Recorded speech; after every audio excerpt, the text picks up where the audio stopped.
હુમલાની ઘટનાઓ અવારનવાર સામે આવી રહી છે, ત્યારે સવાલ એ છે કે સિંહો કેમ વારંવાર જંગલથી બહાર માનવ વસ્તી તરફ આવી જાય છે? કેમ તેમની ચહેલપહેલ માનવ વસ્તી તરફ વધી છે?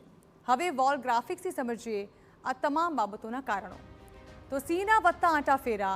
હવે સવાલ એ છે કે સિંહો માનવોની વસાહતમાં કેમ આવી રહ્યા છે? તો સિંહોની વધતી વસ્તીથી નવા વિસ્તારની જરૂરિયાત ઊભી થઈ છે. સિંહોની સંખ્યા વધી ગઈ છે, પરંતુ વિસ્તાર સીમિત છે. 1990માં 284 સિંહ હતા, આજે 891 સિંહોની સંખ્યા, એટલે કે સિંહોની સંખ્યા વધી ગઈ છે.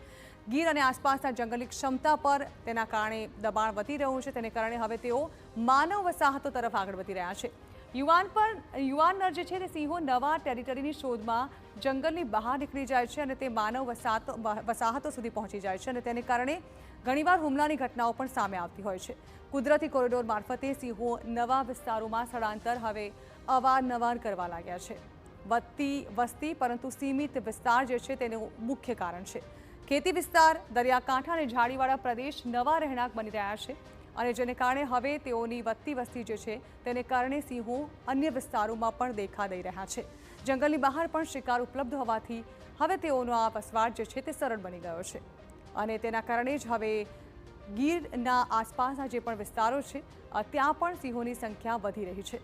વિકાસ અને બદલાતા ભૂઉપયોગને કારણે સિંહોની અવરજવર અહીં વધી ગઈ છે, અને તે હવે સિંહો માટે પણ ખૂબ જ સામાન્ય બની ગઈ છે. ખાસ તો જૂનાગઢ, ગીર સોમનાથ અને રાજકોટ સહિત નવા વિસ્તારમાં તેનું વિસ્તરણ વધી રહ્યું છે. જૂનાગઢની આસપાસના પણ તમામ વિસ્તારો જે છે તેને પણ હવે સિંહોએ પોતાના વસવાટ માટે જાણે કે પસંદ કરી લીધા હોય તે પ્રકારે તેઓની વસ્તી ત્યાં પણ દેખાઈ રહી છે.